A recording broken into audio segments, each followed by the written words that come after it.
কি আমি জানিলাম না গো আল্লাহ মরণের কতদিন বাকি আজরাইল আসিয়া যখন হস্তে দিবা দড়ি আর আজরাইল আসিয়া যখন হস্তে দিবা দড়ি তখন আমার মন ভয় করবে লুকালোকি আমি জানিলাম না গো আমার মরণের কতদিন বাকি আমার মরণের কতদিন বাকি আমি জানিলাম না গো আমার মরণের কতদিন বাকি আমার মরণের কতদিন বাকি আমি জানিলাম না গো আমার মরণের কতদিন বাকি চিৎকার মেরে বলুন সুবহানাল্লাহ এ আমার যুবক ও মুরব্বি বাবা ডানে বামে তাকায় দেখো কবরস্থানের মধ্যে আজকে মানুষগুলা শুয়ে আছে এই যে শোয়াই দিয়া এলাম কোনদিন তো গিয়ে খবরটা নিলাম না আরে কবরস্থানের পাশ দিয়ে হাইটা যায় আরে দুইটা চক্ষু দিয়ে কবরস্থানের দিকেও তাকাই না আরে মায়া মায়া মায়া কই মায়ের জন্য এত মায়া বাবার জন্য এত মায়া ভাইয়ের জন্য এত মায়া বন্ধু বান্ধবের জন্য এত মায়া ওরে কবরস্থানে শুয়াই দিয়া এলা আরে একটা দিনও তো কবরস্থানের পাশে দাঁড়াইলা না খবর নিলা না কেমন আছো আরে দুনিয়ার নিয়মটা বুঝি এইরকম দুনিয়াতে থাকতে মায়া কবরে গেলে মায়াটা আস্তে আস্তে কমে যায় আরে আমার দাদার কথা মনে নাই বাবাকেও বলে যাচ্ছি এখানে যারা আছেন চিন্তা করেন দাদার কথাও মনে হয় না অনেকের বাবা নাই বাবাকেও আস্তে আস্তে বলে যাচ্ছেন ও আমার বাবা চিন্তা করেন আপনিও একদিন এই কবরের মধ্যে শুয়ে যাবেন আপনার সন্তানগুলাও আপনাকে একদিন ভুলে যাবে কেউ খবরে নিবে না 50 বছরে আপনার কবরের উপরে আরো 10টা কবর পড়বে আজ থেকে 200 বছর পরে আপনার কবরের উপরে আরো 100টা কবরও হতে পারে ও যুবক কিসের তো বাহাদুরি কিসের তো বড়াই আল্লাহর নাম নিতে মনে চাই না বলতেছিলাম ওই হাতের সাক্ষী নিবে আমার আল্লাহ পায়ের সাক্ষী নিবে আমার আল্লাহ এবার আমার আল্লাহ চোখকে জিজ্ঞাসা করবে চোখ সাক্ষী দে সাক্ষী দে এই বান্দা তুই চোখকে দিয়ে কত গুনাহ করেছে ওই দিন আমার এত সুন্দর চোখ আমার বিরুদ্ধেও দাঁড়িয়ে যাবে আল্লাহর সামনে আল্লাহকে বলবে আল্লাহ আমি চোখ দিয়া তোমার বান্দা কত গুনাহ করেছে আল্লাহ কয়টা গুনার কথা বলবো যুবক এই আল্লাহ এত সুন্দর নিয়ামত আমাকে আপনাকে চোখ দিয়েছে এই চোখ দিয়ে আমি কত খারাপ জিনিস দেখি এই চোখ দিয়ে আমি বেগানা মহিলার দিকে তাকাই এই চোখ দিয়ে আমি গান দেখি এই চোখ দিয়ে আমি সিনেমা দেখি যুবক রে না না না এই চোখ তো আমার আল্লাহর সামনে দাঁড়ায় সাক্ষী দিবে হাসরের ময়দানে চোখ বলবে আল্লাহ আমি সাক্ষী দে তোমার বান্দা আমাকে দিয়ে কত কাজ করেছে এই চোখ দিয়ে কত গুনাহ করেছে আল্লাহ এবার চোখের সাক্ষ্য শেষ আল্লাহ কানকে জিজ্ঞাসা করবে কান এবার তুমি সাক্ষী দাও না চোখের সাক্ষী নিলাম হাতের সাক্ষী নিলাম পায়ের সাক্ষী নিলাম ওরে কান তুমি সাক্ষ্য দাও এই কান দ্বারা কত অসামাজিক কথাবার্তা শুনেছে এই কান দ্বারা কত গান শুনেছে এই কান দ্বারা অন্যের গীবত কত শুনেছে হাসরের ময়দানে আমার কান আল্লাহর সামনে দাঁড়ায় সাক্ষী দিবে আল্লাহ ও আল্লাহ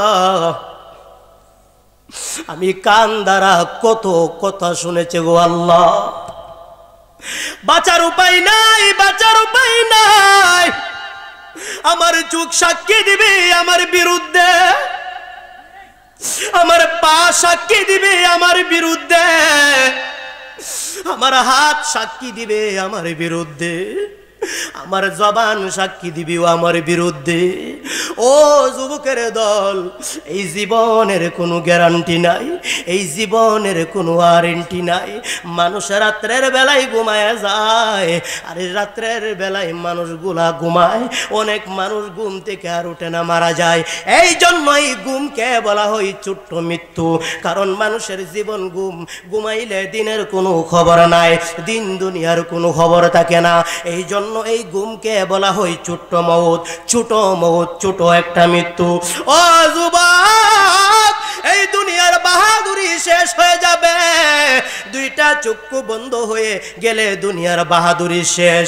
আজকে আপনাকে সবাই নাম ধরে ডাকে, মারা যাওয়ার পরে সবাই বলবে লাশ, আর মারা যাওয়ার পরে সবাই বলবে লাশ।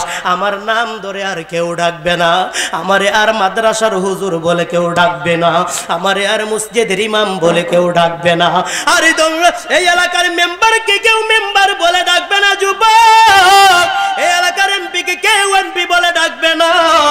মারা যাওয়ার পরে সবাই বলবে লাশ।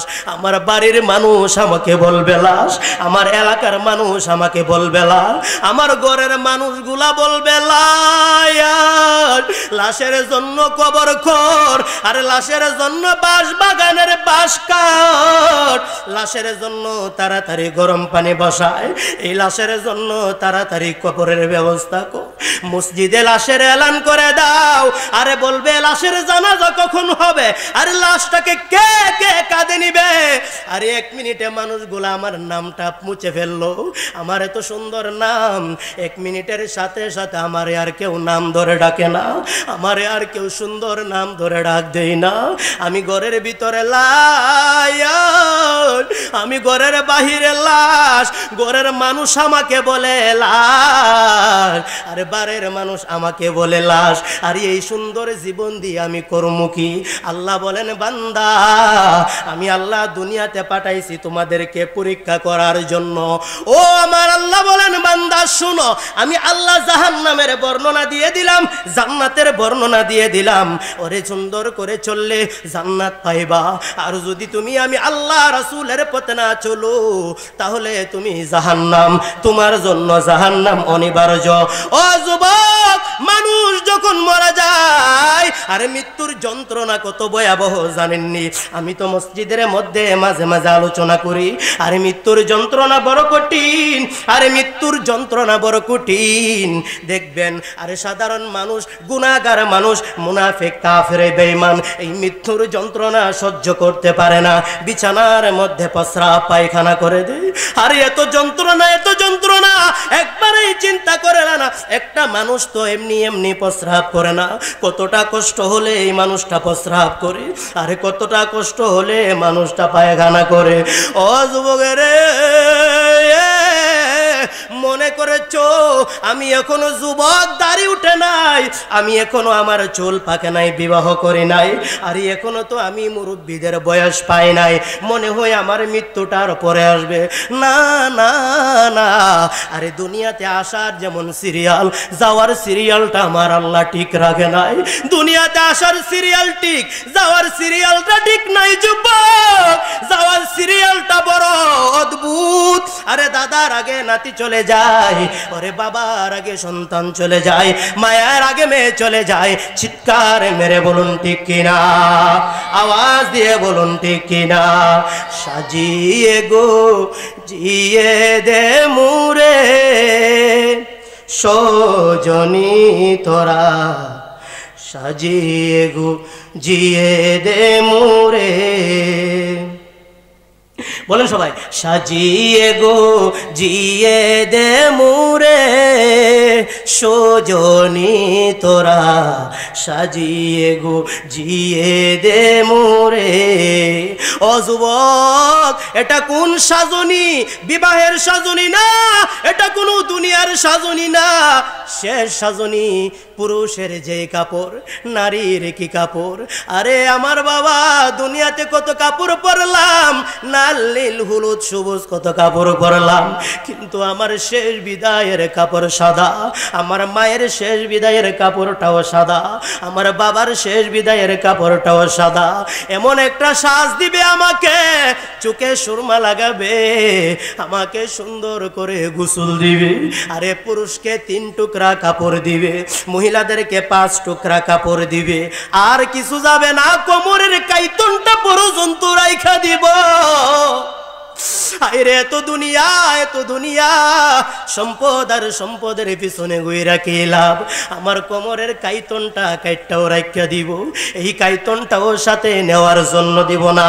এই জন্য বলি, আরে সাজিয়ে গুজিয়ে দে মুরে সজনী তোরা, সাজিয়ে গুজিয়ে দে মুরে বড়ই পাতার গরম জলে শুয়াইয়া মশারির তোলে, বড়ই পাতার গরম জলে শুয়াইয়া মশারির তোলে, আতর গোলাপ আতর গোলাপ আতর গোলাপ চন্দনে মাইখা দে সজনী তোরা, সাজিয়ে গুজিয়ে দে মোরে, বলেন না, সাজিয়ে গুজিয়ে দে মোরে সজনী তোরা, সাজিয়ে গুজিয়ে দে মোরে। এত জমি এত বাড়ি, এত জমি এত বাড়ি আমি কি সহিতে পারি? কি করবেন এই জমি দিয়ে, এই বাড়ি দিয়ে কি করবে? এত জমি এত বাড়ি, এত জমি এত বাড়ি আমি কি সহিতে পারি? আরে বাঁশের দোলায় বাঁশের দোলায় আমায় তুলে দে, ওরে বাঁশের দোলায় আমায় তুলে দে সজনী তোরা, সাজিয়ে গুজিয়ে দে মোরে, সাজিয়ে গুজিয়ে দে মোরে সজনী তোরা, সাজিয়ে গুজিয়ে দে মোরে। জোরে জোরে বলেন সুবহানাল্লাহ। ওই আমার যুবক, আমি মা বোনদেরকে আমার শেষ কথা বলে দিয়ে যাই। আমাদের প্রধান অতিথি চলে আসতেছেন 5 মিনিটের মধ্যে। ও আমার মা, ও আমার মা, আল্লাহ আপনাদেরকে বড় ইজ্জত দিয়েছে, আল্লাহ আপনাদেরকে বড় সম্মান দিয়েছে, আল্লাহ আপনাদেরকে বড় ইজ্জত দিয়েছে। ও মা, মা, মা, দুইটা পায়ে ধরে বলে দিয়ে যায়, রাস্তাঘাটে বেপরদায় মা বের হবেন না। ও মা, দুনিয়া থেকে চলে যাওয়ার পরে যেন কোনো মানুষ না বলে মহিলাটা বেপরদায় ছিল। মা রে, গলার আওয়াজ উচ্চ করিও না গো মা, দুনিয়া থেকে চলে যাওয়ার পরে যেন মানুষগুলা না বলে এই মহিলাটা জোরে জোরে চিৎকার করত, তার আওয়াজ এক বাড়ি থেকে আরেক বাড়ি যাইতো। মা, অন্য জনের গীবত কইরো না গো মা, আরে দুনিয়া থেকে চলে যাওয়ার পরে যেন মানুষ না বলে এই মহিলাটা অন্যের গীবত করত। ও আমার মা, আল্লাহ রব্বুল আলামিন বড় নিয়ামত আল্লাহ আপনাদের কি দিয়েছেন, একদিকে মা আর একদিকে স্ত্রী। ওরে মায়ের সম্মান অনেক বেশি, আবার স্ত্রীদের সম্মান অনেক বেশি। ও মা, এই পেট 10 মাস 10 দিন করবে, দারুণের কষ্ট শুধু মা জানে। এই জন্য আল্লাহ মহিলাদেরকে অনেক ইজ্জত দিয়েছে। এক সাহাবী আমার নবীজিকে গিয়ে বললেন, নবী গো, ও আল্লাহর নবী, আমার সবচাইতে বেশি হকদার কে? আল্লাহর নবী বললেন, তোমার মা। সাহাবী জিজ্ঞাসা করলেন, তারপরে কে? আল্লাহর নবী বললেন, তোমার মা। সাহাবী আবার জিজ্ঞাসা করলেন, নবী এরপরে কে? আল্লাহর নবী বললেন, তোমার মা। সাহাবী জিজ্ঞাসা করলেন, এরপরে কে? নবী আমার বললেন, তারপরে তোমার বাবা। এখানে মায়ের কথা 3 বার বলেছে। ও মা, সাহাবী 3 বার প্রশ্ন করলো, নবী 3 বার মহিলাদের কথা বলল, অর্থাৎ মায়ের কথা বলল। মা গো, একবার চিন্তা করলা না, একদিন তো সাদা কাপড়ের প্যাকেট হয়ে কবরে যাইবা? ও মা, একদিন চিন্তা করলা না, একদিন তো তোমাকে নতুন জীবন ভর করে এই দুনিয়াতে স্বামীর ঘরে নিয়েছে, কিন্তু আরেকদিন এমন সুন্দর একটা শ্বাস দিব গো, যে শ্বাস দিয়া অন্ধকার কবরে শোয়াই দিয়াইব। এই অন্ধকার কবরে মা নাই, বাবা নাই, দাদা নাই, দাদি নাই, আত্মীয় স্বজন কেউ নাই। আরে অন্ধকার কবর, ডাইনে মাটি বামে মাটি, উপরে ছাউনি, আরে নিচে শুধু মাটি, মাটি আর মাটি আর মাটি। এই মাটি চতুর্দিকে শুধু মাটি। আর এনো লাইট, আমাদের ঘরের মধ্যে আলোর ব্যবস্থা, লাইটের ব্যবস্থা, কিন্তু কবরে বাবা লাইট নাই, আলো নাই, কোনো কিছুই নাই, শুধু অন্ধকার আর অন্ধকার। আরে যদি কোনো মুনাফিক কবরে যায়, কাফির কবরে যায়, মাটি আমাদেরকে ডেকে কি বলে জাননি? আরে আজকে মাটির উপরে আমরা কত ডং ডাং করি, এই মাটির উপরে আমরা কত গুনাহ করি। মাটি আমাদেরকে ডেকে বলে, আল্লাহর বান্দা সাবধান সাবধান সাবধান, আমি মাটির বুকের উপরে দিয়ে তুমি হাঁটো, আরে তোমার যা ইচ্ছা তুমি তাই করো, কিন্তু মনে রেখো আমি মাটির ভিতরে একদিন তোমাকে আসতেই হবে, আসতেই হবে, আসতেই হবে। মাটি ডেকে বলে, আল্লাহর বান্দা আমার ভিতরে তুমি যেদিন আসবা, আমি মাটি কতটা ভয়ঙ্কর সেদিন তুমি জানবা। ওরে মাটি আমরা দেখি শুধু মাটি, কিন্তু মাটির ধর্ম শুধু একটাই। আরে কোনো কিছু যদি মাটির ভিতরে আপনি পুঁতে রাখেন, এটা লোহা হোক, আপনি 2 মাস পরে দেখবেন ওই মাটি লোহাটাকে খেয়ে ফেলছে, টিন হলে টিনটাকেও খেয়ে ফেলছে, কাঠ হলে কাঠটাকেও খেয়ে ফেলছে। ওরে মাটির এত শক্তি, আমার আপনার এত সুন্দর চামড়া, একদিন 2 দিন আরে 3 দিন পরে চুল গোলা খসে পড়বে, 9 দিন পরে হাতের নখ গোলা খসে পড়বে। ও যুবকের, 3 মাস পরে আমার কবরে আমার হাড্ডি ছাড়া কিছুই থাকবে না। এত সুন্দর শরীর দিয়ে আমি কি করব? এত সুন্দর শরীর দিয়ে আমি কি করব? আমার এই দেহটা মাটি খাবে। আল্লাহর নবী বলেন, আমার উম্মত শোনো, ও আমার উম্মত শোনো, কোন মুমিন ব্যক্তি যদি কবরে যাইব, তার শরীরটা আমার আল্লাহ মাটিকে খাওয়া, আমার আল্লাহ মাটির জন্য হারাম করেছেন। চিৎকার মেরে বলেন সুবহানাল্লাহ, আল্লাহু আকবার বলেন, নারে তাকবীর, নারে রিসালাত, আহলে সুন্নাত ওয়াল জামাত, সকলে বলি মারহাবা। বলতেছিলাম বাবাজিরা ভাইরা, এই মরণ থেকে কি পালানোর কোনো রাস্তা আছে? বলেন, রাস্তা আছে? রাস্তা নাই। বলতেছিলাম হাসরের ময়দানে একদল লোক আল্লাহকে দাঁড়ায় বলবে, আল্লাহ আমাদেরকে কি আরেকবার একটা সুযোগ দেওয়া যাবে? আল্লাহ বলবে, কিসের সুযোগ? আমরা আবার দুনিয়াতে যাইতাম। আল্লাহ বলবে, কেন? আল্লাহ যদি এখন আমাদেরকে আপনি দুনিয়াতে ফাটান, আমাদের মতো এমন বড় মুস্তুল্লি আর কেউ হইতো না। সুবহানাল্লাহ। আল্লাহ যদি আমাদেরকে এখন দুনিয়াতে ফাটান, ওয়াদা দিলাম 1 ওয়াক্ত নামাজও মিস করতাম না, একটা রোজাও ভাঙতাম না। আপনি যেইভাবে বইলা দিবেন ওইভাবেই চলবো।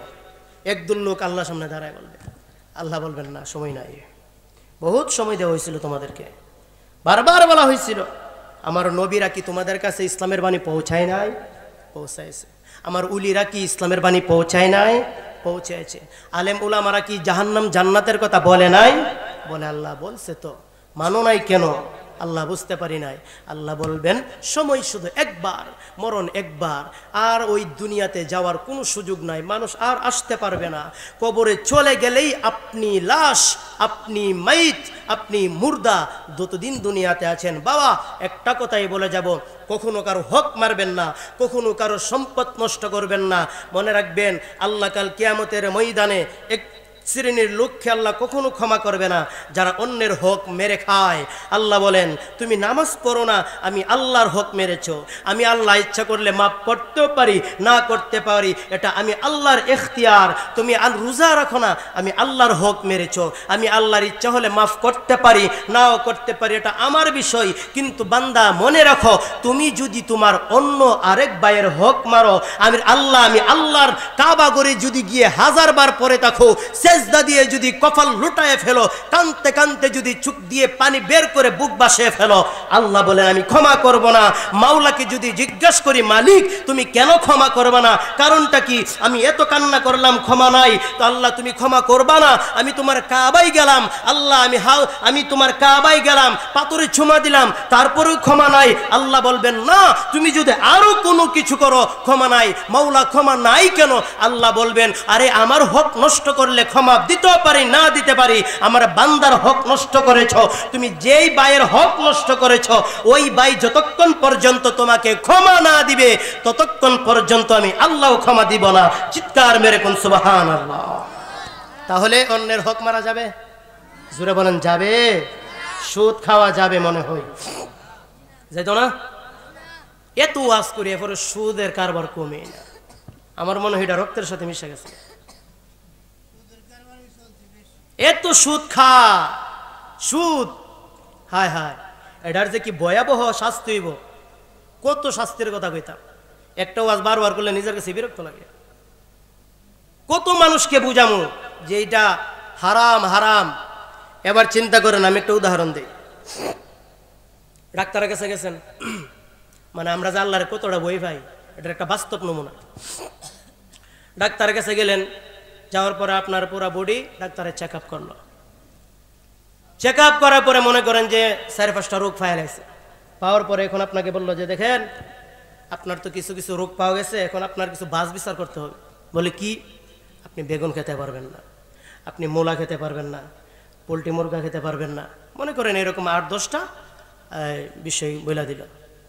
আপনি বাড়িতে এসে আপনার কান খারাপ হয়ে গেছে। কোথাও দাওয়াতে গেলে আমার জন্য দেশি মুরগা আনতে হবে, পোলট্রি ডাক্তারে নিষেধ। কতক্ষণ ঠিক কিনা? বেগুন আমি নিষেধ, বেগুন বাজার করা যাবে না। ছেলে বাজারে গেলে সাবধান, বেগুন আনা যাবে না, ডাক্তারের নিষেধ, এটা খাওয়া যাবে না। কোথাও বেড়াতে গেলে আগেই বলে দেয় এটা নিষেধ, ওইটা নিষেধ, ওইটা নিষেধ। বলে কেন? ডাক্তারে নিষেধ করেছে, এটা খাইলে আমার শরীরে রোগ আরো বাড়তে পারে। চিন্তা করে না, ডাক্তারে বলেছে বেগুন খাওয়া যাবে না, আপনি বেগুন হারাম করে দিয়েছেন। আল্লাহ বলেছে ঘুষ খাওয়া যাবে না,